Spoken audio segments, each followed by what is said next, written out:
Hello, everybody. My name is Fred Matthew, and this is my field experience.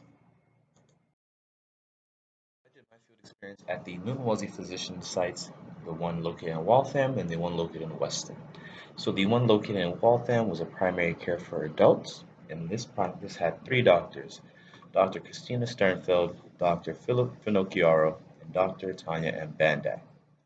With this practice, they operate between the hours of Monday through Friday from 8 a.m. to 5 p.m.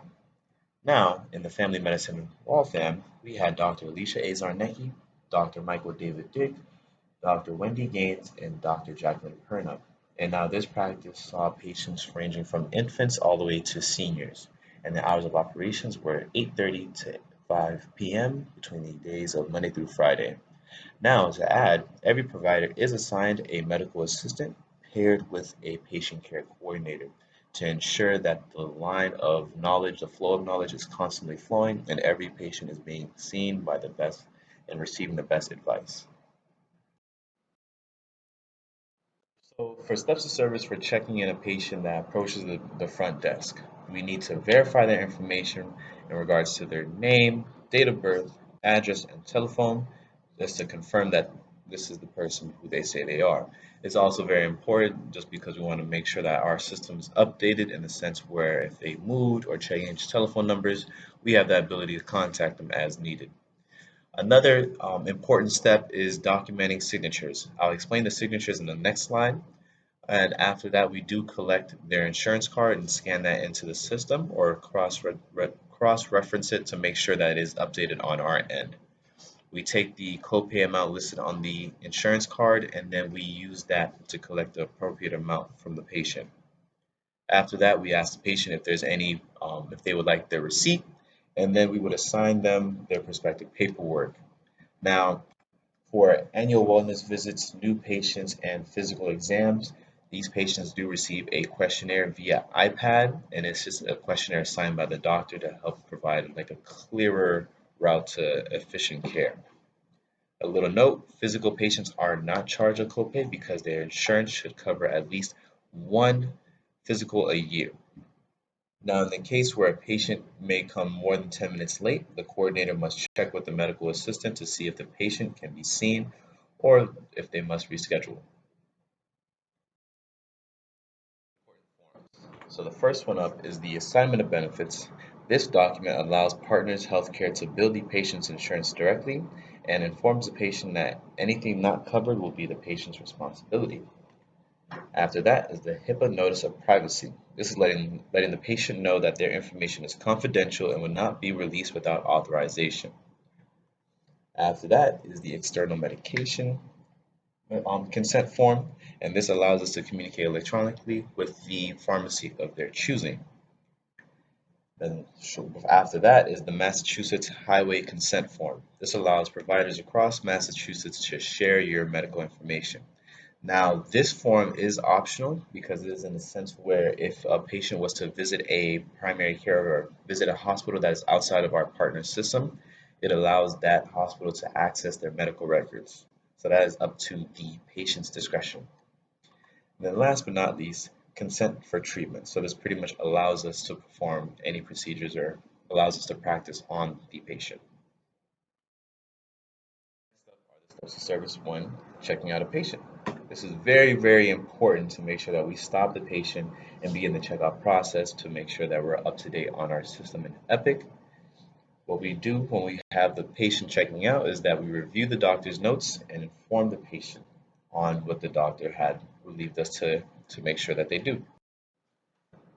So we ask the patient if they want to be registered with Patient Gateway, which is our online portal. This helps them view their appointments, their notes, things like that. And then we go to the orders tab listed on Epic to check for the doctor's notes to see if the patient needs to have any lab work done and if they need to schedule a follow-up appointment. And if that's the case, we will schedule their follow-up appointment and inform them that they might have blood work to be drawn in the lab that's located right across from us. And then shortly after, we print out their after visit summary, which with the title and what the title entails is a summary of what happened in their visit today. Phone calls. So when answering the phone call, there are guidelines when deciphering a call is for the front desk or it's for the triage nurse.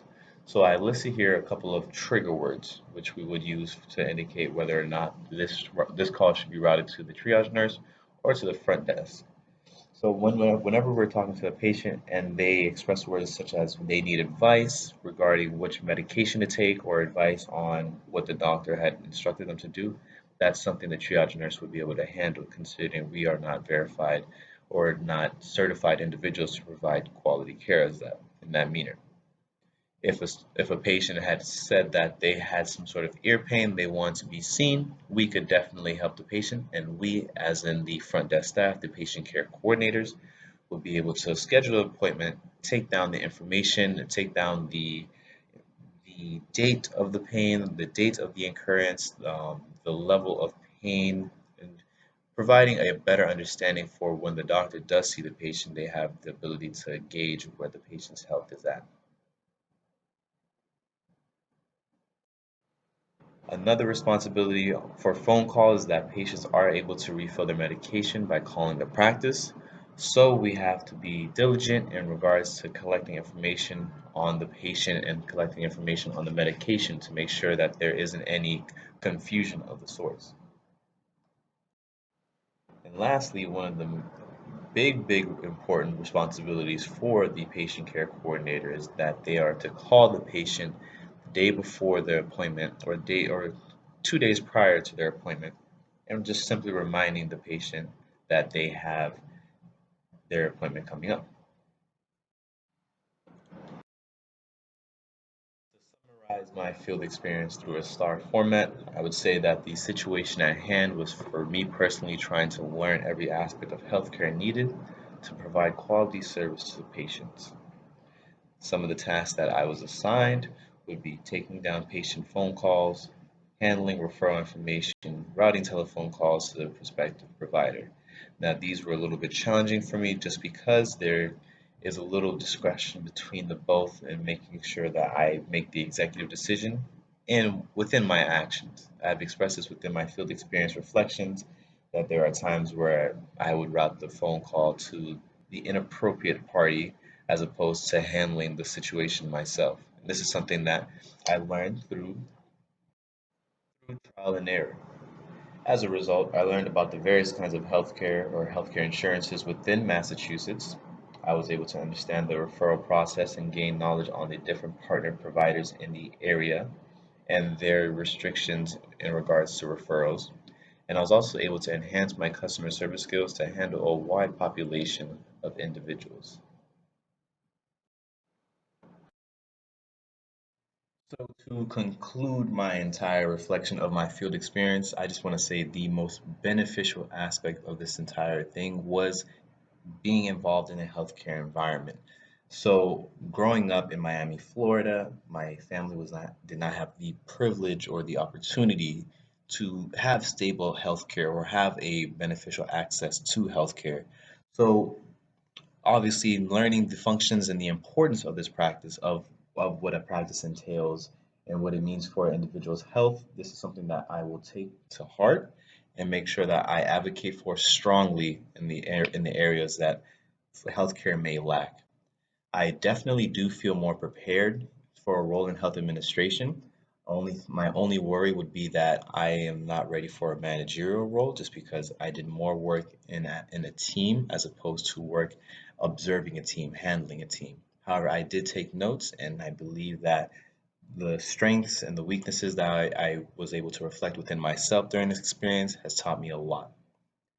Obviously, this time has influenced the development of my goals in the sense of my goal in reshaping the healthcare floor in Florida and providing better access to their residents. As mentioned before, I did not have the opportunity, so I hope that with this experience, I can connect that to my passion and help another individual. Before I leave, I just want to say please remember to schedule your physicals and please make sure you do attend your physicals.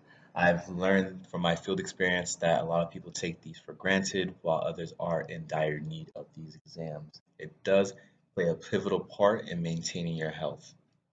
Thank you very much for watching my field experience, or for watching this presentation, I should say.